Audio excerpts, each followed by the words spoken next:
One of the biggest races of the day and the year is, of course, the Kipco British Champion Stakes. It's run over 2,000 metres at Ascot's iconic racetrack, the same course and distance as the Prince of Wales Stakes at the Royal Meeting earlier in the year. Now, Graham, this is the course Matt will bring you. It's only a recent switch, really. 2010, this race was run at Newmarket, but since it's been switched to Ascot, we've had some brilliant runnings of this particular race.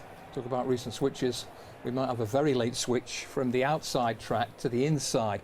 Because of the likely deluge, Ascot are reserving the right to move the round course races onto the hurdles track, which tends not to be as testing as the outside track, and that could be a key factor, John, along with the fact that we don't have too many front runners signed in this week. Indeed, Point Lonsdale is probably the most likely leader in this spot, and it's important, because 2019 was the last time they pulled this trick, and if you look at the times for that meeting, they were very, very soft down the straight course, very slow times, but actually not particularly slow at all on the round course. There's a chance that Mostadaf, for instance, might be able to get conditions that aren't too bad for him if they do switch the tracks. It's not a complicated course. It's generally slightly uphill at this point and a little more uphill rounding the home turn. But look at the Roll of Honour as we pass halfway. The one that springs to mind is obviously Frankel, when he beat Cirrus de Ziegler on deep, deep ground in 2012. The previous year, Cirrus de Ziegler got the better of a tremendous tussle with a world-class horse in So You Think. More recently, John, Cracksman won it twice.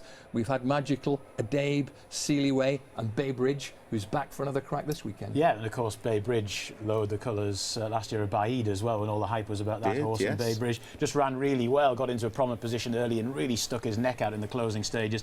I think he's been primed for this. Yes, he ran in the Arc a couple of weeks ago, but hopefully he'll run well. He's got stall 8, but as Graham said, there's not a huge amount of pace. I think he'll probably get into a fairly prominent posse early. You make a good point about Point Lonsdale, John. He's no business being in this race in terms of winning it outright. And he hasn't got a stablemate to set it up for. Exactly, so why is he in there? Bay Bridge, very solid.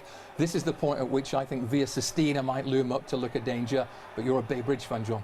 Well, yeah, I mean, he's not one of my best bets of the day, but I think he's sort of by process of elimination the one they're all going to have to beat. There are some very interesting profiles, some of the others, but I think he's the one. And most of the enclosures at Ascot this weekend sold out. Good. Many of those racegoers will be desperate to see Franco Dettori hitting the line on King of Steel right about now. I think he will, you know. That's my idea of the winner. Thank you very much indeed to both Graham and John taking us on a journey of the Kipco Champion Stakes, the feature race, certainly for many, on British Champions Day.